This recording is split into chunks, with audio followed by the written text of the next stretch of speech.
Welcome to the InnovaBuzz podcast, where our job is to help you build visibility, professional credibility, and connection with your ideal client by putting the human at the center of innovative marketing, so you can build and strengthen an engaging, enduring relationship with your ideal clients. I'm Jürgen Strauss from InnovaBuzz, and I'm honoured that you're here with me. If you haven't joined our wonderful marketing transformation community yet, go to innovabiz.co and collect your free gift as well. Do subscribe to the show and also leave a review because it helps others find us. Let's get into today's masterclass on this InnovaBuzz podcast.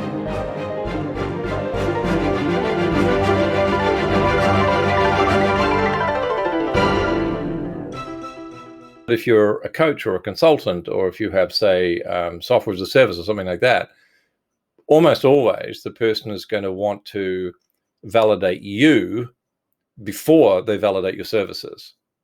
So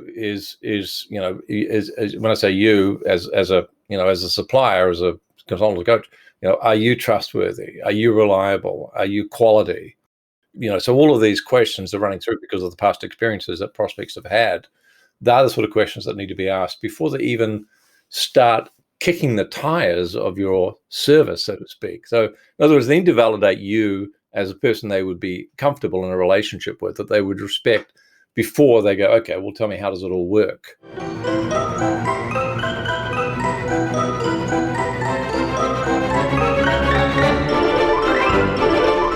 Welcome back.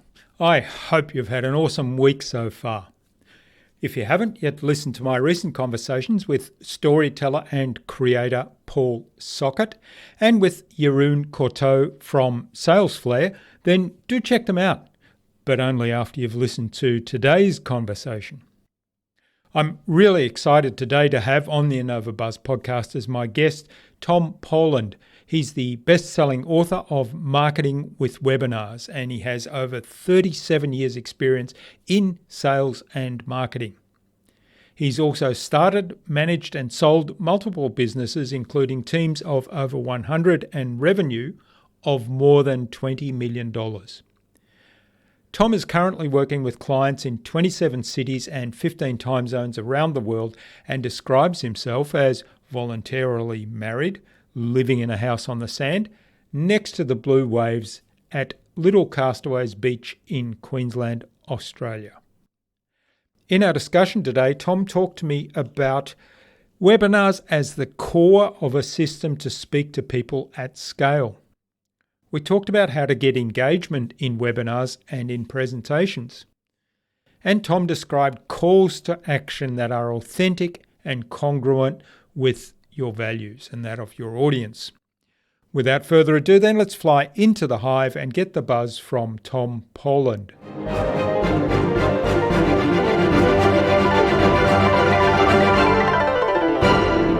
Hi, I'm your host Jürgen Strauss from InnovaBuzz, and I'm really excited to welcome to the InnovaBuzz podcast today from Castaways Beach on the beautiful Sunshine Coast in Queensland, Australia, Tom Poland, who's a best-selling author of the Leadsology series of books and also Marketing with Webinars.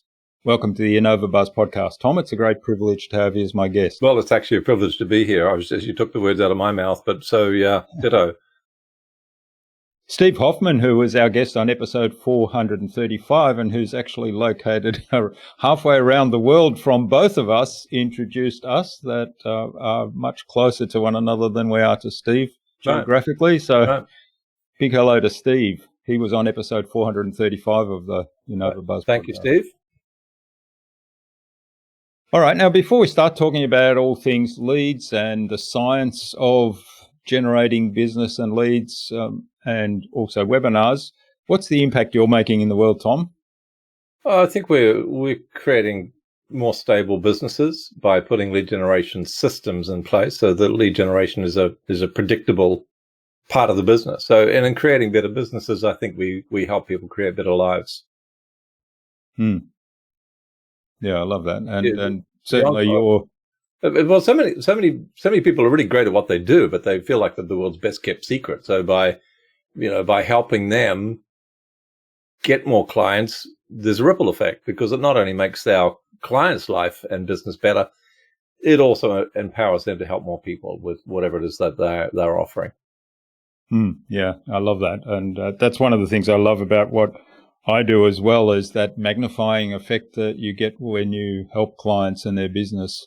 And you know that not only have you helped them, but you've indirectly helped a lot of other people, the ones that their service or product is helping. Right. I mean, it might sound a bit altruistic for, if you're struggling, someone's struggling to pay the mortgage or the rent, but if you were able to take all the money off the planet, most of us will still be doing what we're doing. We might be doing it with less hours, perhaps, but because there's a sense of fulfillment that comes from helping other people. And other than sociopaths or narcissists, we are wired to want to help other people and make our little part of the world a better place. So that's what spins my wizard. Love it. All right. Well, tell us a little bit about some of the thoughts behind having marketing as a machine, working all the time, building the systems that underpin that. Right. So, well, it comes back. I mean, it goes back 40 years when I was a very young management consultant, and 40 years. Yeah. Anywho, quite a while ago when I had hair. You must have started when you were 15. Yeah. I started too young in hindsight, because who's going to believe someone who sort of looks like the wet behind the ears? But nevertheless, it became pretty clear, because back in the day, so to speak, you didn't have a business unless you had an office. That meant an office lease, and it meant you really needed a receptionist sitting behind a typewriter, as they were then. And in other words, you had a lot of overhead. And I quickly discovered that effectively I was waking up every Monday morning unemployed. And it wasn't the client work that was the issue. It was the generation of the clients that was the issue. That was the bottleneck in the business. So I really set about to buy every book and go to every seminar and every workshop and that I could on marketing. And, to fill in sort of some of that background, what I discovered is most of it didn't work. I'd sit at the feet of a marketing master, but the reason it didn't work, I didn't really figure it out until many, many years later, but it was because the marketing advice that I was purchasing and that I was trying to implement was really for physical products. And there was a real big key differentiator, which meant it might work very well if you were selling golf clubs or a house or something like that, but it didn't work well when you were selling services, because it skipped a step. And the really, really important step was that when you're marketing services, it's actually more like you're proposing marriage than it is, say, selling a washing machine. In other words, I discovered I needed to give people an opportunity to get to know me, to get to trust me, to get to hopefully like me, respect my professional ability before I even proposed that we talk about working together.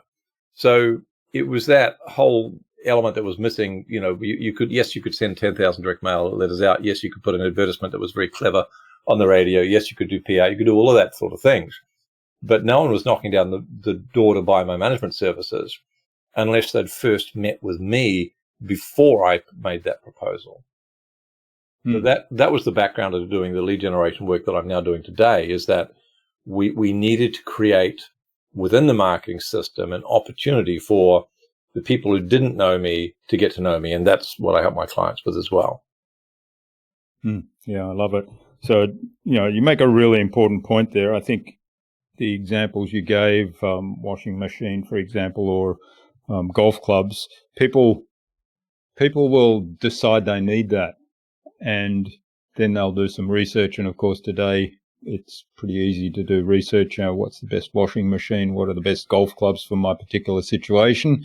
Where is the best price I can get, or the best deal I can get for this particular one that I'm now interested in? Yeah. And then after that, you narrow it down to one or two places. Okay, one might have a 6 months wait time. I don't want to wait 6 months for my golf clubs. The other one might be, a few dollars more expensive, but I will have my golf clubs next week. Well, that sounds pretty appealing, so I buy it. I don't need to have a relationship with anyone to carry that whole thing out, right? No, exactly. And if you did physically walk into a sports store as opposed to buying them online, you wouldn't actually have to respect or like the salesperson, because what you're doing, really, if it's not too weird to say, you're entering into a relationship with a set of golf clubs or the new car or the house. Exactly. And sometimes the salesperson's almost getting in the way.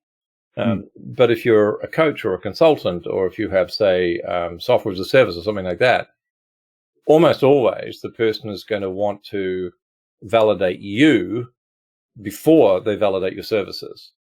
So is when I say you as a supplier, as a consultant coach, are you trustworthy? Are you reliable? Are you quality? Are you a BS artist? Are you, so all of these questions are running through because of the past experiences that prospects have had.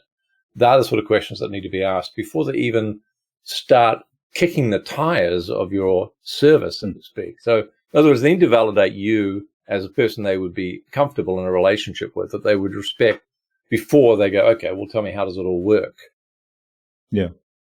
Okay. And you talked earlier about systems and putting something in place that enables that process to kick off and to run. Right. I know one of the things you do a lot now is marketing with webinars. So how do webinars work within that system? How did you get started with webinars? I mean, how did you discover that was the way to do this? Good question. I suppose if you could zoom right out to the big picture, if people think about the world's oldest and most effective marketing method, it was actually speaking to groups of people.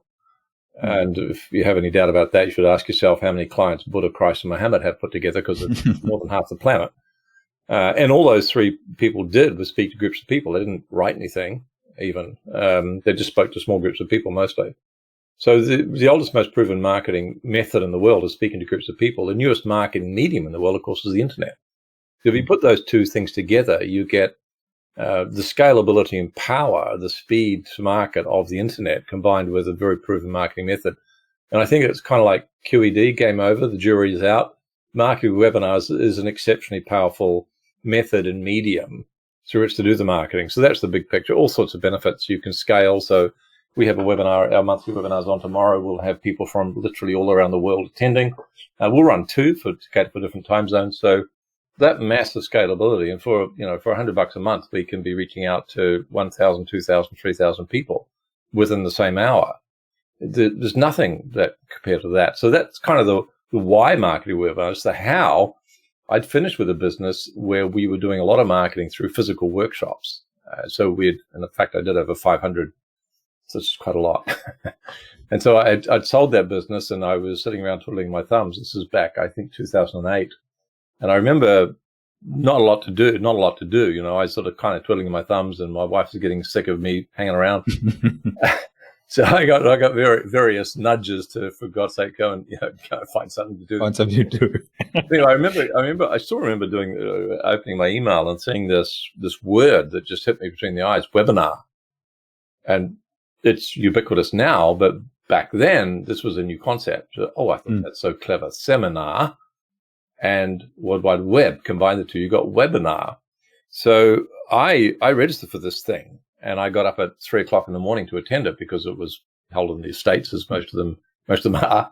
And I remember being completely underwhelmed, because instead of, I had visualized two people on a stage talking to each other, and interesting, and questions from the audience and so on, and much as you would in a normal seminar, a physical seminar. And instead, what I got was death by bullet point.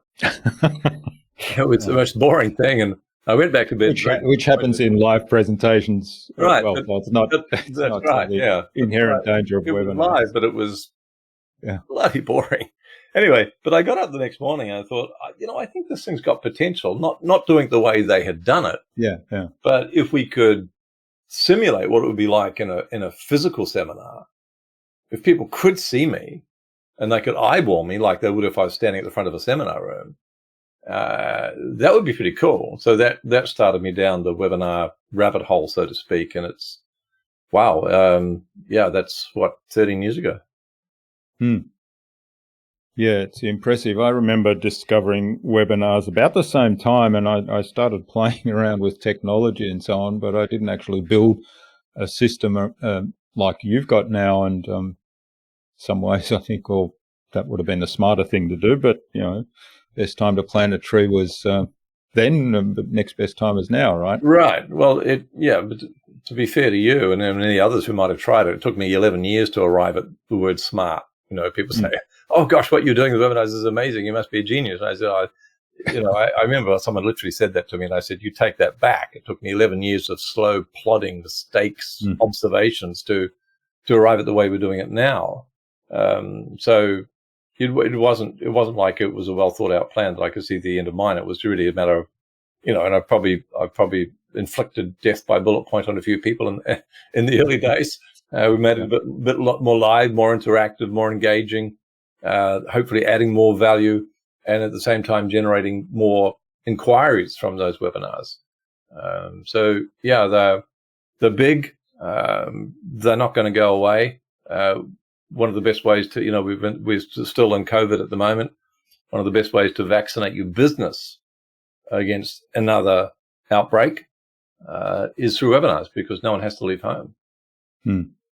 Yeah, and I think if there's one good thing that's come out of all the lockdowns and with the pandemic, it's the fact that people are now much more accepting of getting online and doing a lot of things online that in the past they'd preferred to do in person. I mean, I think that the in person is still going to be a preference, but the Definitely. online certainly opens up a lot of other opportunities. Yeah. And one of the big things about webinars or podcasts like this is that we're not geographically limited. We can talk to people from all around the world, like Steve. Yeah, and that's exciting, when you're I mean, a lot of people won't be an introvert like I am, but I am. It suits me to sit, in my house here on the beach, little Castaways Beach on the white sand, and beam out to people in 15 different countries around the world at the same time. I like that. I don't have to leave home.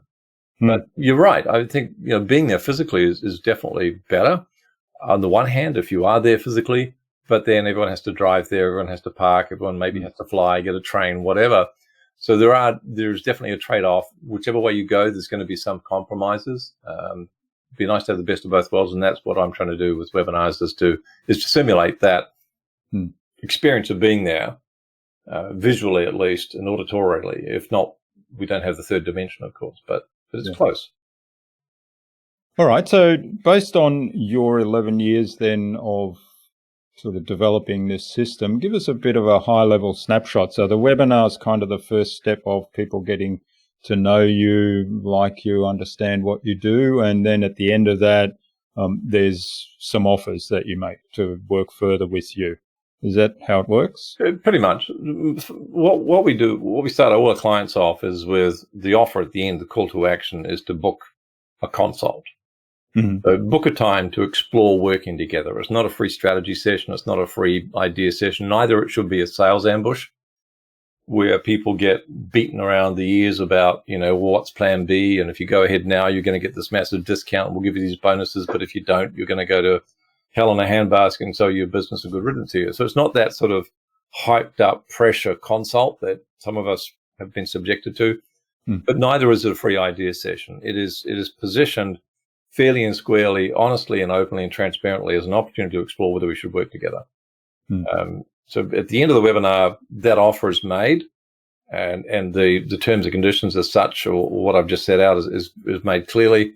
The audience members are directed to a landing page where those terms and conditions are repeated. It's not going to be a sales ambush, neither will it be a free idea session. And the attendee from the webinar, if they want to book a time to speak with one of my clients, has to check some boxes to say, I understand these are the fees that you charge, and yes, I've got those in the budget, so that won't be a problem if we agree to work together. You have to check another box to say, timing's really good for me to start if we agree to work together, because you don't want to have those meetings with prospects who get all excited about working with you and vice versa, and they go, well, I'm going away for 3 months, but I'll give you a call when I get back. So because we want to respect, we don't want to waste their time as much as we don't want to waste our own time. So these are what I call the filters. So they have to check these boxes to say, yes, they've attended the webinar, or if they didn't, if they're a referral, they'll view the replay, which will be in the confirmation booking link prior to a meeting with you one-on-one. Because we want them all to be well educated. We want them to be well qualified. We want them to be well motivated. And we can do all of that in a group during the webinar, as opposed to doing it one-on-one after the webinar. So that consult should simply be a conversation where you confirm to the prospect that it's a good idea to work together, if indeed that is the case. Because what we're doing with the whole marketing sequence, with marketing with webinars, is at every step of the way, whether it's a joint venture partner who's going to supply the audiences, whether it's the audience member, whether it's the prospect who's a book consult, all we're doing is we're putting an offer in front of someone who's already looking for that offer. And that's what good marketing does. It simply presents someone an offer which we have a high degree of confidence that they're already looking for. So marketing is really, by the time you get to the consult, it's about confirming that working together is the right thing to do. Whereas the sales ambush type strategy sessions are about convincing. They're about twisting arms. And my life's too short to spend time convincing people of something. I'd rather find the people that already know it's a good idea, but need to validate perhaps. And some of those pitches, I think, are counterintuitive. I was on one last week on a webinar that a young woman did, and I'd been following this young woman on YouTube videos that she did, and I was really impressed with her. I was really impressed with her work.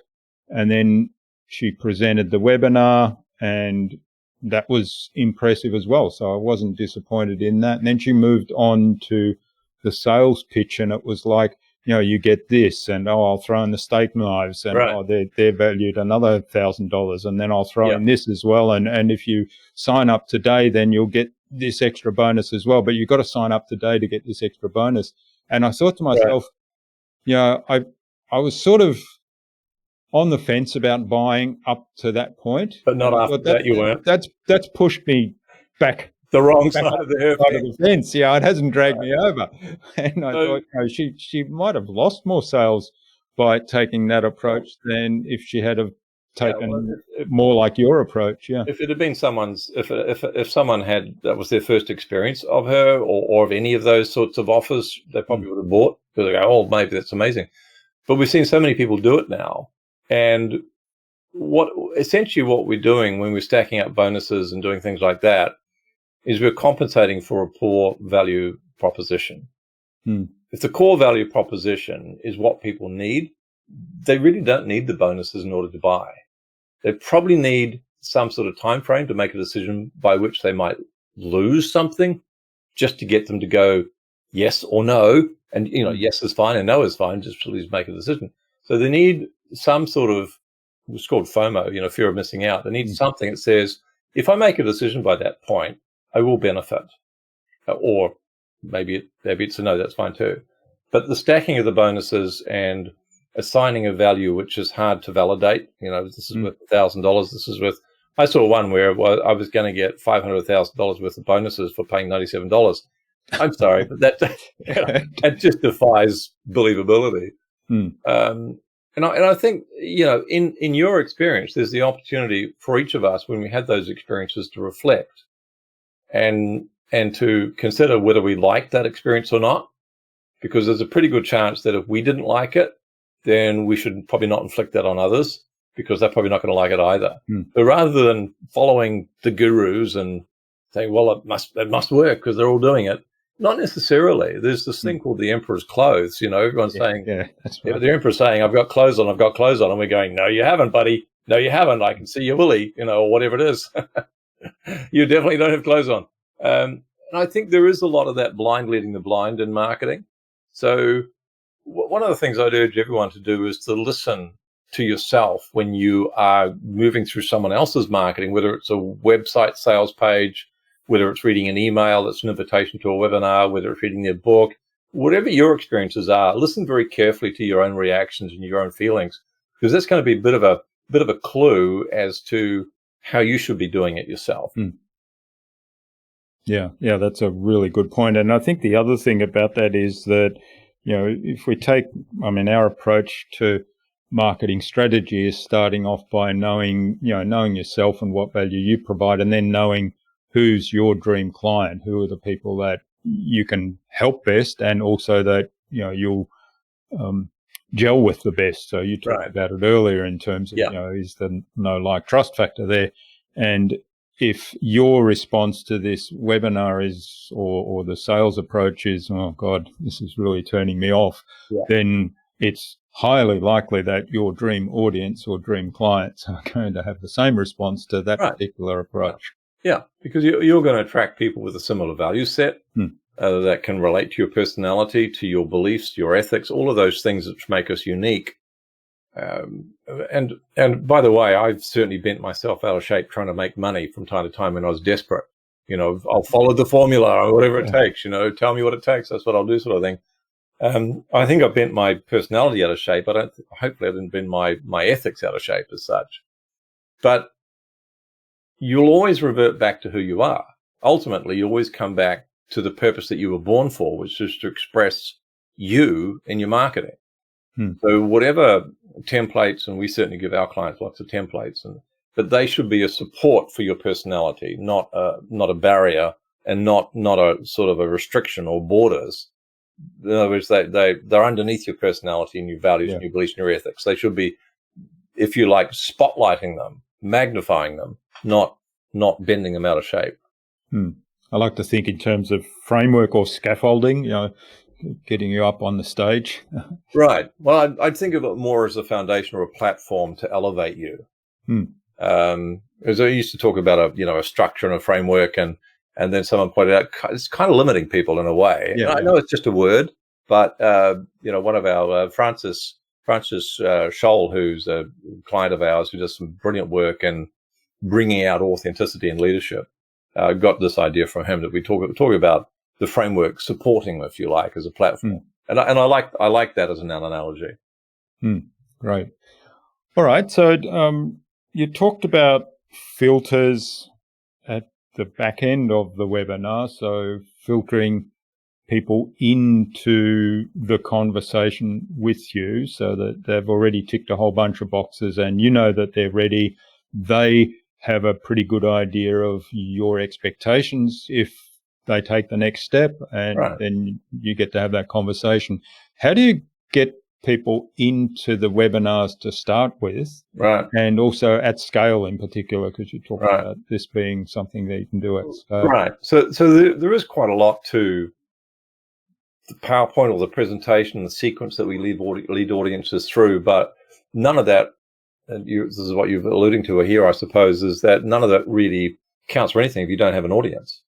Right? You can have the best PowerPoint presentation, the best sequence, the best close, the best call to action, the best filters and everything in the world. But you're going to be like a beautiful billboard in the middle of the Sahara Desert if no one's seeing it, right? So the audience is we work with clients with three aspects. There's the audience, there's the asset, which we talked about, the presentation, the actual persuasion sequence, the content of your presentation, the call to action we've talked about with the filters. But first and foremost is the audience. So there's lots of different ways you can get audiences. Most of them are very expensive or complicated, such as online funnels and so on, setting up a click this and a click that, and it's expensive and it's complicated. And we've done all those things, and I think we've done them reasonably well. But the simplest and easiest and most effective way to generate high quality audiences that actually show up, is nice, is through other people's networks, or OPN as I call it. So people might know OPN as joint ventures or host beneficiaries, but I call it something different because we do it slightly differently. So what we recommend our clients do is this: they have one webinar a month. That's it. One webinar. So we run our webinar first Wednesday every month, Eastern, New York time, 5 p.m. currently. It depends on what happens with daylight saving over there. Most of our markets in North America, but we do have Aussies and Kiwis and so on as well, British, Europeans. But you run one webinar a month, and your objective, your KPI, most important key performance indicator for each month, is you have 4 partners booked to support your webinar. In other words, you've got 4 people who are sending 2 emails each to their email subscriber list saying, hey, there's a webinar on, you should go and attend it. And it's your webinar. So that's one webinar you're presenting simultaneously, effectively to 4 different audiences. And so we fill the seats in the webinars from other people's email subscriber lists, or what I call OPN. Getting those people on board, those OPN partners who are going to email to support your webinar, is a whole system in itself. But that's the best source. The second best source is LinkedIn.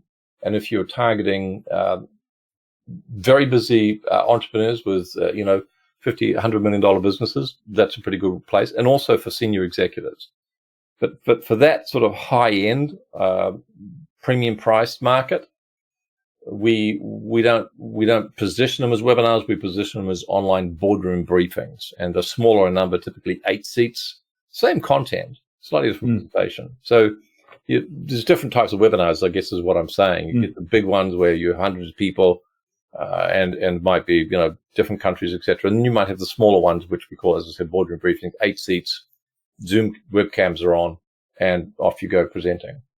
So audiences are the 2 best sources. Other people's networks, completely free, pretty much an inexhaustible supply. So you can rinse and repeat that month in, month out for the next 10 lifetimes. And so free, inexhaustible, and high quality. We used to run Facebook ads driving traffic to the top of the funnel and then to webinars.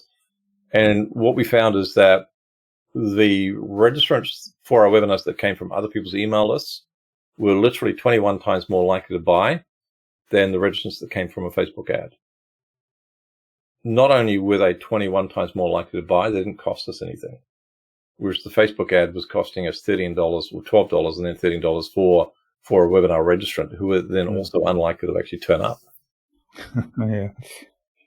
Yeah. Well, this is, that is another thing that I'd be interested in your view on. People register. I do this all the time. I register for webinars, and if I think this might be interesting, and a lot of them are, like you say, they're US based, so they might be 2 or 3 in the morning. Now, unless it's something I'm really absolutely in this moment super excited by, I might get up for that at 3 in the morning. But otherwise, I'll say, let's go to the recording. So I'll sign up, not turn up, maybe listen to the recording later on. Right.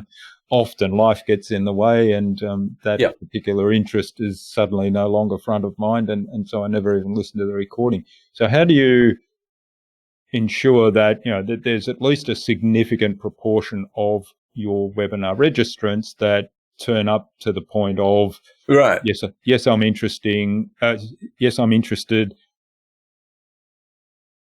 I'll listen, and then it's up to you, of course, to wow them so that they take the next steps.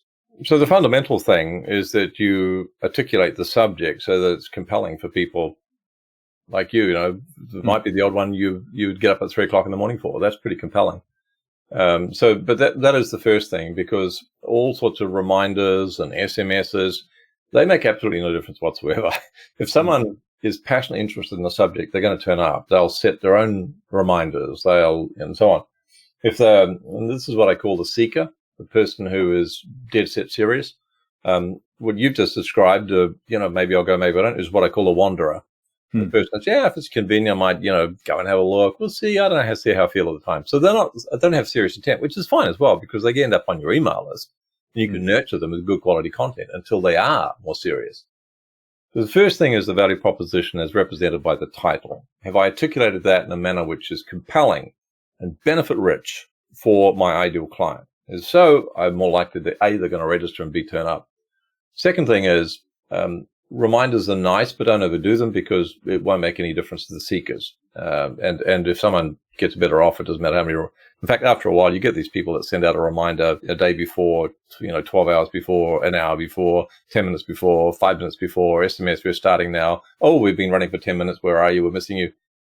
That's just, you're just annoying people. And annoying. Yeah. So don't do that. But the next thing, after you've got a great title, is promote it heavily in the email invitations. There will be no replay. Now, some people listening to this will go, well, it's not what I've been told. We've been testing and measuring this for 13 years now, 11 years to perfect it, the last 2 years running it. If you're not explicit that there will be no replay, people will assume there is, because it's so many people do it. And so you're inviting people to say, oh, do I want to go to that? Oh, there'll be a replay. And when we first started doing replays, and I started doing them in 2009, whatever result we got from the webinar, whatever sales we made or whatever inquiries we generated with the consults, we would get another 50% off the replay. So it was really worth doing. And it didn't actually affect our attendance rates. We were getting 41% of registrants attending, which is, we get around 33% today, which is still pretty darn good. But as we offered the replays, we noticed that we were going from 41% attendance, every 100 people are registered, 41 showing up, to 35, to 32, to 28, to 25. It got down to 12.5%. So I said, that's it. Explicit, no replays. Title case, no replays. There is a waiting list if you can't make it, because we used to get emails from people going, you are the second cousin of the Antichrist, you evil man. I wanted to attend your webinar, but you said I can't because I'm flying or I'm on holiday or my wife won't let me or whatever. And you're so evil because I can't get there. And you're inconsiderate and you're insensitive. Honestly, you get hate emails because people couldn't attend the webinar. Yeah, amazing. My God, it's free. Come on. And so what we did is we set up a waiting list. If you can't attend this time, please click here and we'll put you on the waiting list for next month, because we run them once a month at the same day at the same time. So we got around. We're not getting so many I hate you, Tom emails anymore, which is nice. So what happened is we went from 41%, we were doing the replays, get another 50% bump, down to 12.5%, going, this is not good. So we got back up to around about 40% by saying no replay. But what we do, which is a bit sneaky, if you don't offer them a replay, we send them an email out a day later going, hey, you know how we said there's no replay? Well, there is no replay. But we put together a 23-page PDF summary of the webinar for you. It's not a replay, won't be a replay, but if you want to download this, it's pretty cool because it covers all the key points. We have a follow-up sequence, and we call it the wedge, for reasons if we have time I can go into, but it runs over 5 days in total.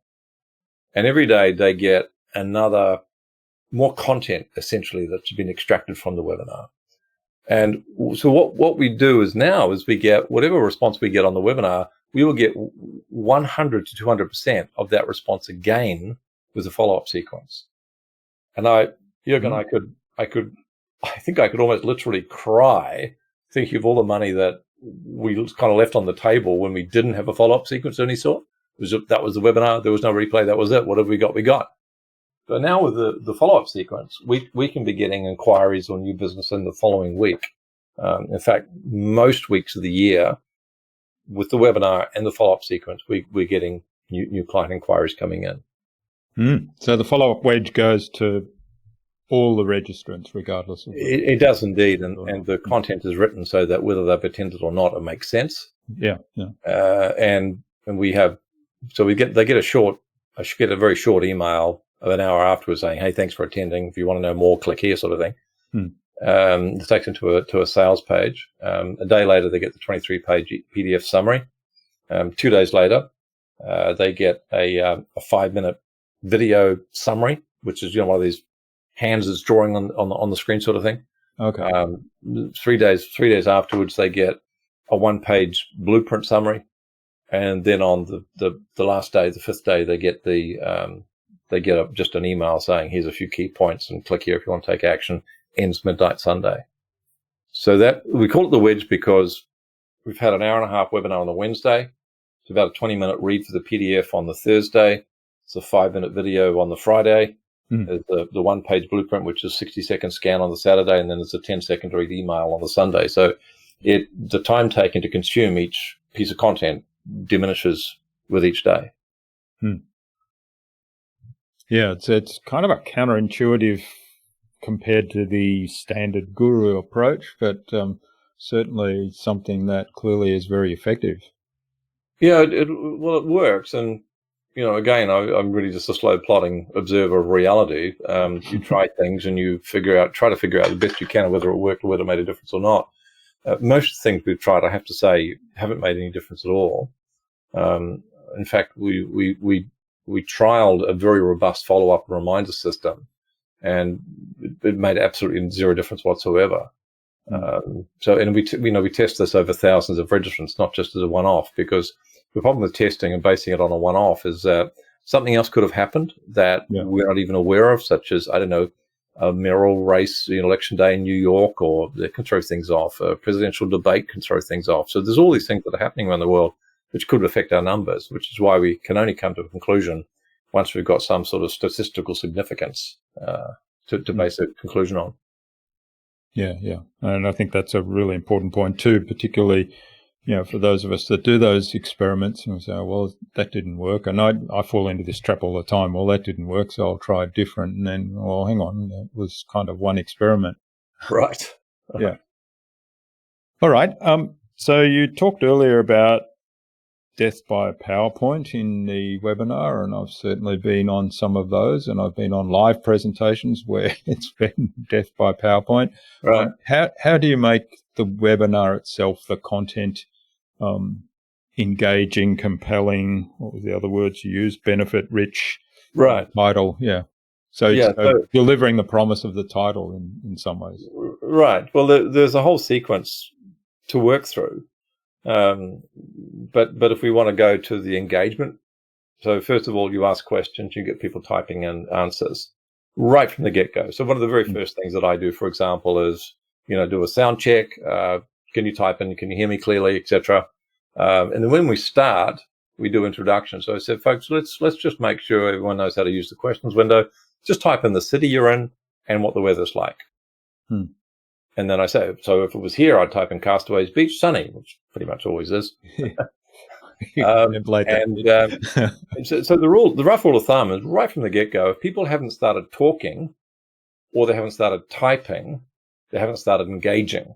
We've got to keep people off looking at their emails on one part of their screen or checking Facebook on another screen and onto and into the webinar.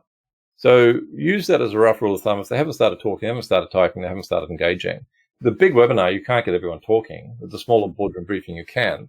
But that's the first thing, is get people engaged by physically responding. And so the other things you can do is the pace is important. The images are important. No bullet point, bullet point, bullet point, bullet point, bullet point. If you change the screen and there are words on the screen, you read the words out that are appearing on the screen at the same time as an audience member is seeing them. One of the big mistakes that people make often is they put a block of text on the screen and they start talking in completely different words to what's on the screen. Yeah. An audience member is trying to read what's on the screen and they're listening to this voice in the background. They won't hear you because for most people, the visual input overrides the auditory input. So there are things like that we can do. Polls are terrific. We have a thing called the audience selector section, where we say to the audience, these are the three things I could now present on in the next section. This is the first one. This is the second one. This is the third one. Brief description. Which one would you like me to present on? And then they vote. And the poll appears on the screen and everyone can see the percentage of the audience that voted for 1 or 2 or 3. And then I go into, okay, so you want to do number 2? Let's go to number 2. So that gives the audience a sense of, oh, I just made a decision here that's affected the next presentation. I like the fact that, so for most of them, the majority of them, they're going to get what they just voted for, which helps them to feel like, they're getting the exactly sort of value that they want to get. So there are polls, the graphics are important. I personally present with a 75-inch 4K giant screen behind me, kind of like a weatherman or a weatherwoman might do. So, I'm sharing my webcam. I'm not doing a screen share. So that makes you don't want to go down that path because it's just too hard to set up. Honestly, it's expensive and it's complicated. Now I've done it, I'm pleased I've done it, but you don't need to do that. So well, there are tools now where you can simulate that with virtual camera programs. I'm sure there are. Yeah. Green screens are pretty rubbish still because you move your head and the whole color changes in the background. And you don't really need it. If you've got good visuals and you're changing the screen regularly, that's the other. Take a clue from television programs. Do this, folks. Have a look at your favorite TV program and set a little timer and see how often the screen changes from the perspective of the camera angle. It's rarely more than 3 to 5 seconds that they stay on the same image. And that's to stimulate engagement and keep your eyes, tracking what's happening. So I'm not suggesting you have to do that exactly, but these are all things that increase engagement. As measured by our webinar platform, we typically generate over 90% attentiveness level. Same platform, GoToWebinars, measured thousands of marketing webinars specifically. The average marketing webinar generates 23% attentiveness level. So we by independent analysis, we're doing something right in terms of increasing activity. The more people are engaged, the more they understand and assimilate the information that you're demonstrating, the more likely they are, therefore, to take action. All right. And speaking of action, that's a good segue into what I'm also interested, which is wrapping up with a call to action. And certainly in the early days when I was doing webinars, that was probably the biggest mistake I was making. I would give a lot of information on the webinar. I think my presentations were pretty good. I got lots of good feedback, but really nothing came out of it beyond one or two inquiries. And Right. in hindsight, I either didn't have a call to action or a call to action was pretty weak. So why is a call to action important, and what makes a good call to action? Okay. So, well, clarity is it's important because you want people to take action. And one of the great things about social media is that it can keep my brand in your brain until you're ready to buy. But it's no good for call to actions. People don't respond particularly well to a call to action that's, in social media. But the webinar is you've really, if you've given people value and they're engaged and they're interested, you have earned the right to give them a next step. And it's, there's an old saying, if you can't feed the sheep, don't shear them. Which is what some people try to do when they're presenting. They're trying to pitch you, and you haven't really actually been very impressed with the value that they've delivered. So we earn the right to deliver the call to action towards the end of the webinar. The biggest thing, other than making sure there is a call to action, is make sure it's incredibly clear and incredibly easy for people to take that call to action and be explicit about the benefit that people will receive when they make that call to action. So our call to action on our webinars used to be go and book a chat with Tom. So we had bookachatwithtom.com. You want to have a URL set up. It's very easy for people to type in. It's very easy for you to remember. And you can present it on the screen. You can put it in the chat into the webinar chat window. People can click on it. It'll open up in their browser. And the call to action is all laid out on their page. If people want an example of that, they can go to bookachatwithtom.com and just see what I do there. But the context is it's the end of the webinar. And on that page, they'll also see the filters, the checkboxes that I talked about before, about affordability, about timeliness, and everything else. So that's to start with. Everyone wants to sell, $20,000 packages at the end of the webinar, but to start with, you really just want to give people the opportunity to have a chat with you and see if working together is the right thing to do. So that's typically the call to action we start folks with. Yeah, I love it, and also it's.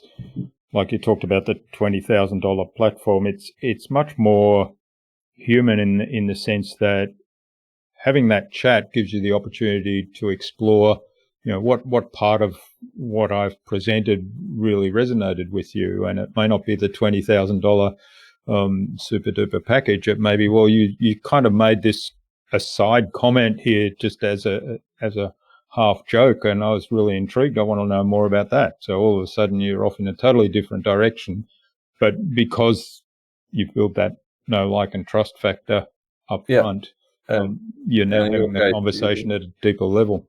Yeah, it's a terrific question to begin a consult with, is what motivate you to reach out. Yeah. Great.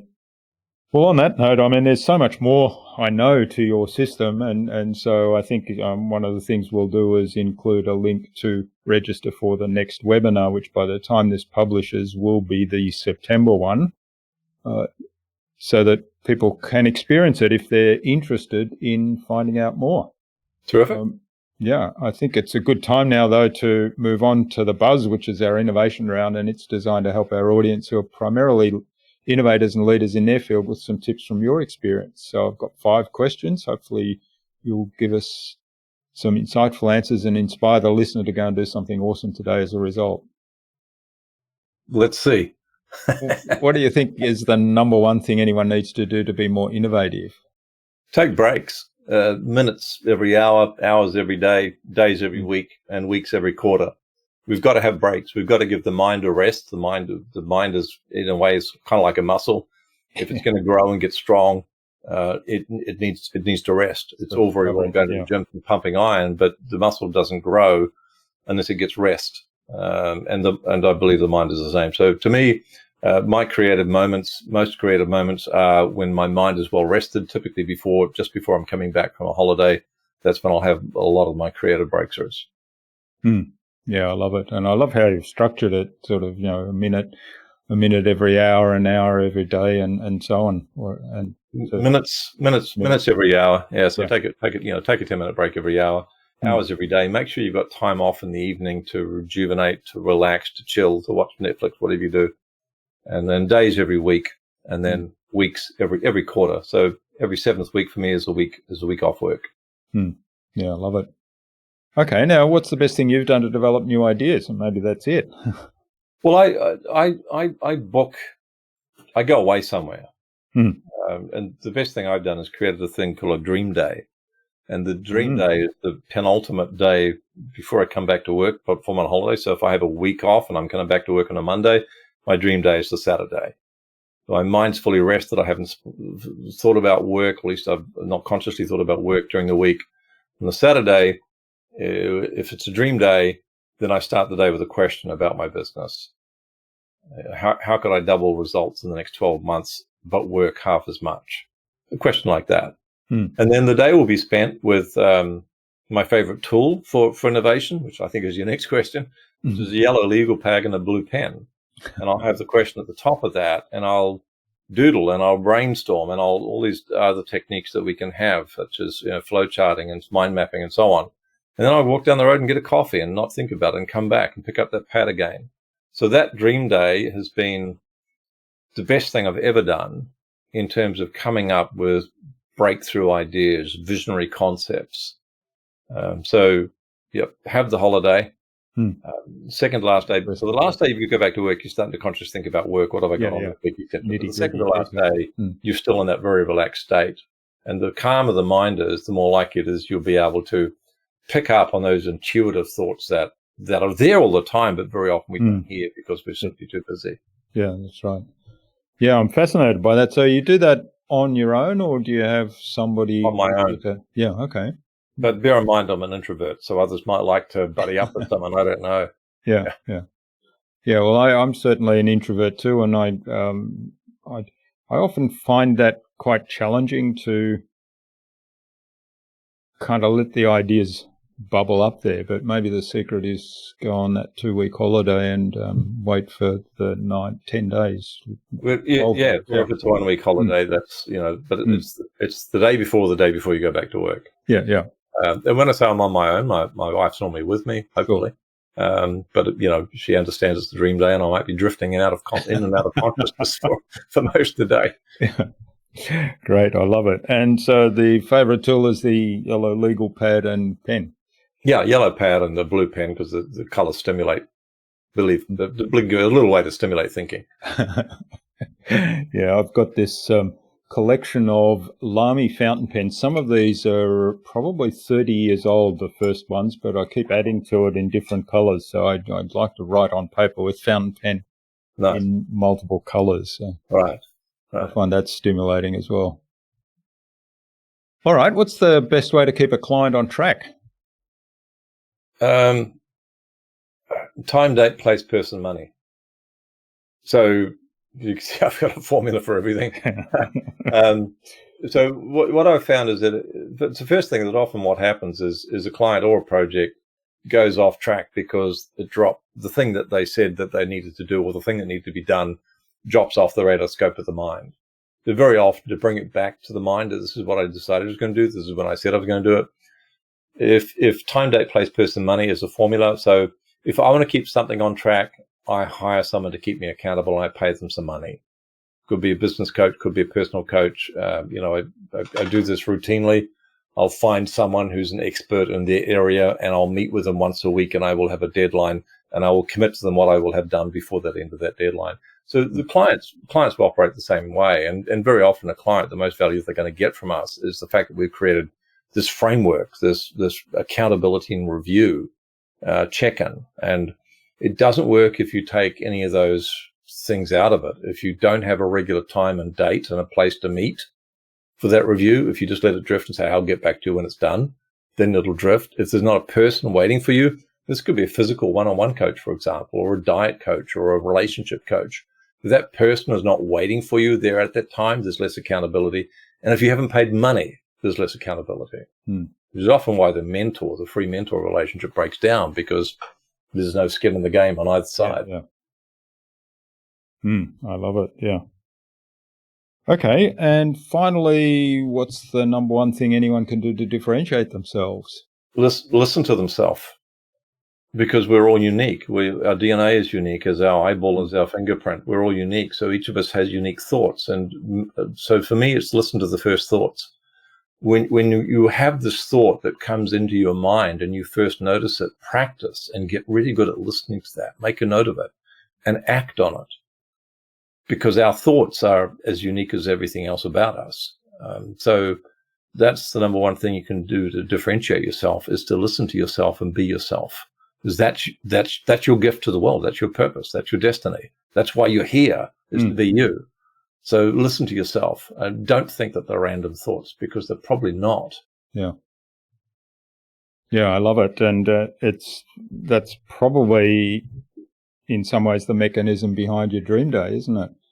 To kind of let those things bubble up that uncluttered by the day-to-day pressures that might be on before that holiday.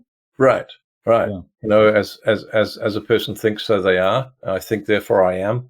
As a person thinks, so is the world. It doesn't matter if you listen to Buddhism or philosophy or Christianity or Judaism.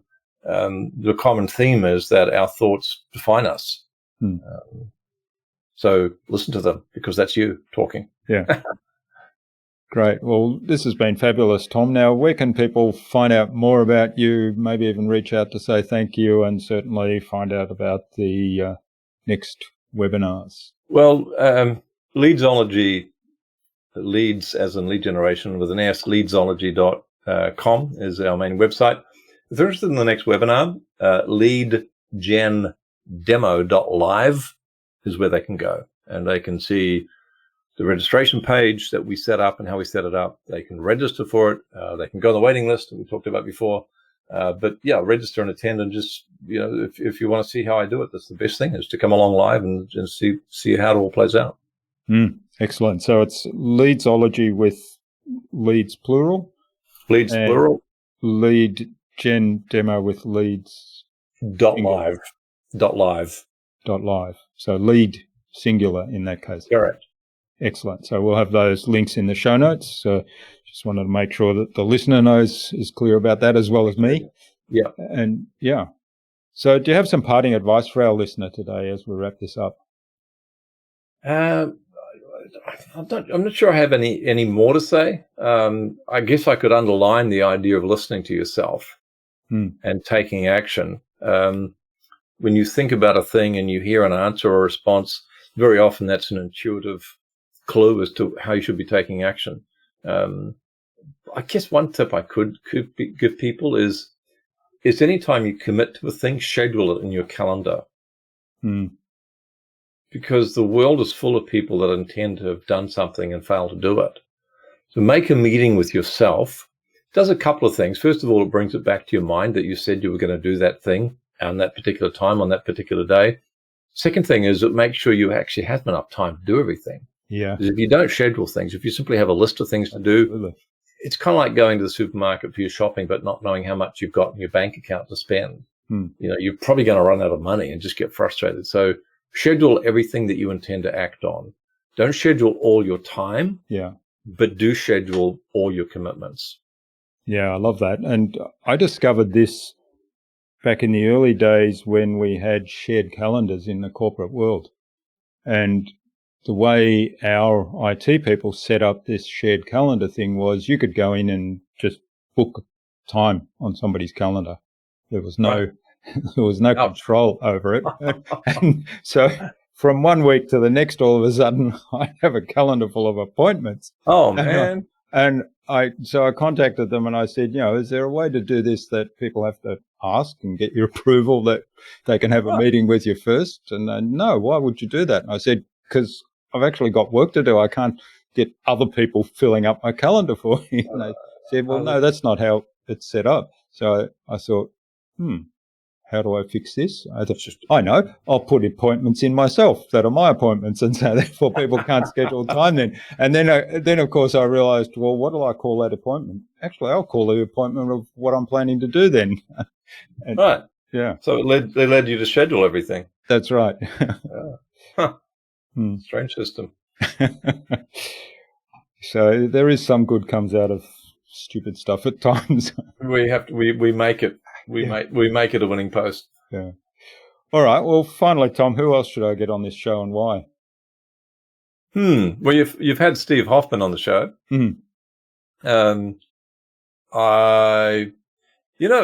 would be pretty left field is you get my business manager show, Mike Levin. Mike is, first of all, he's one of the top 3 smartest people I've ever met. Secondly, has an extraordinary grasp of project management, science, mathematics. He's just one of the most extraordinary people I've ever met in terms of broad terms, marketing ideas, strategy. He understands people, what makes them tick. So that's a guy I'd get on your show. Is Mike Levin. He's based in Florida, but I'm sure you'd work out the time zone difference. Yep, we'll work with that. So I love it. We'll get an introduction to Mike from you and see if we can find a time to bring him on the show and talk about, well, sounds like we can talk about lots of things.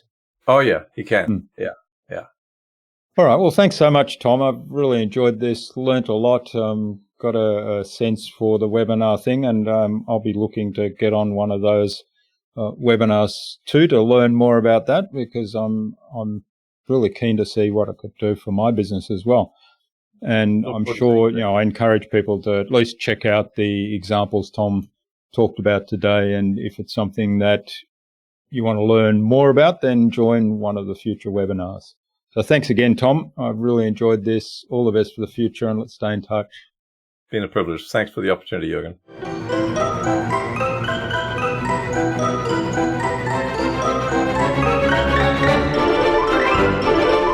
I hope you enjoyed that insightful and informative conversation with Tom and took something away from his episode. Tom's system is fabulous and the platform for building a following and reaching new audiences with your message. I love how it all comes together. I'm curious to know what you took away from Tom's episode. Leave a comment below the blog post, which you can find at innovabiz.co/Tom Poland. That is TOMPOLAND. All lowercase, all one word, innovabiz.co/Tom Poland. You'll also find contact information there for getting in touch with Tom, as well as links to the Leadsology website, to Tom's social media pages, and the other resources we spoke about in today's conversation. Now, if you like this episode, please do share it with 2 other people that it might help. Don't keep it to yourself. We want to get this valuable information that Tom shared with us today out to many people. Tag me in on anything you share, and I will reach out to you with a special thank you. Tom suggested we have a conversation with Mike Levin, his business manager, on a future InnovaBuzz podcast episode. So Mike, keep an eye on your inbox for an invitation from us to the InnovaBuzz podcast, courtesy of Tom Poland. Tune in again to the next episodes of the InnovaBuzz podcast, where we've got yet more fantastic guests lined up, including marketing strategist Ardith Elby and the fail coach Miha Matlievsky. Thanks for listening to this episode. Make sure you subscribe to the show to be reminded of new episodes. It's free to subscribe. Leave a review if you like. Even if you don't like me, I'm okay with that. I'm asking you to leave a review because it helps other people find this show. Go to innovabiz.co to join our marketing transformation community and access a free gift my team and I made for you. It's the Marketing Master Mini Class. We want to give you everything you need to transform your marketing into a human-centered, relationship-focused growth engine. Until next time, I'm Jürgen Strauss from InnovaBiz. Remember, be awesome and keep innovating.